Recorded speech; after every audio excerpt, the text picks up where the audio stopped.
And इसमें मैंने पहले छोटी-छोटी स्टोरीज़ जो कि बेस्ड थी अराउंड वुमेन्स एक्सपीरियंसेस। ओके। तब तक मैं 25 साल तक पढ़ा चुकी थी, तो बहुत सारी स्टूडेंट्स के गर्ल स्टूडेंट के साथ में उनकी समस्याएँ मेरे सामने आई थी बिकॉज़ मैं सिर्फ पढ़ाती हूँ, मैं उनकी लाइफ में भी बहुत पार्टिसिपेट हूँ, like I am a mentor, a coach. तो जी। उनकी बहुत सारी चीज़ें, समस्याएँ अपनी ज़िंदगी की, अपनी फ्रेंड्स की, तो मुझे लगा कि एक ऐसी सेफ स्पेस होनी चाहिए, जहाँ औरतें अपनी सॉल्यूशंस, अपनी प्रॉब्लम्स का कई बार एंड इनफैक्ट हमारी सोसाइटी में तो कहा जाता है कि अपने घर की बात बाहर मत करो।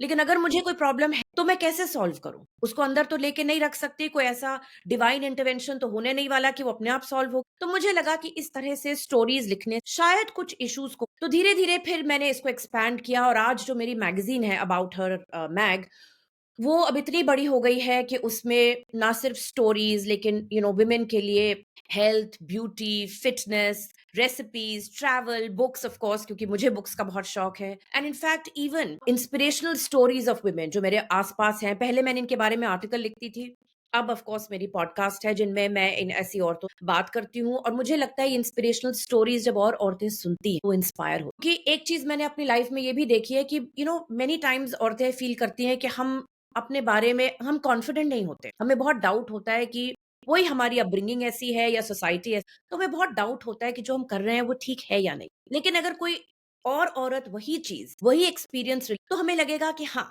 ये गलत नहीं है। अगर वो ऐसा कर रही है, मैं भी कर सकती हूँ और अगर मैं ऐसा कर रही हूँ, तो ये ठीक ही है। तो ये मेरा जो अबाउट हर का प्लेटफ़ॉर्म था वो बड़ा बना और उसके साथ-साथ ही उसमें मैं पढ़ाई में वापस चली और पिछले 3 साल से जेंडर डाइवर्सिटी और कॉर्पोरेट गवर्नेंस में, क्योंकि मुझे लगा कि ये एक एक ऑल राउंडेड एक चीज़ होती है जिसमें मैं जेंडर डाइवर्सिटी को हर तरफ से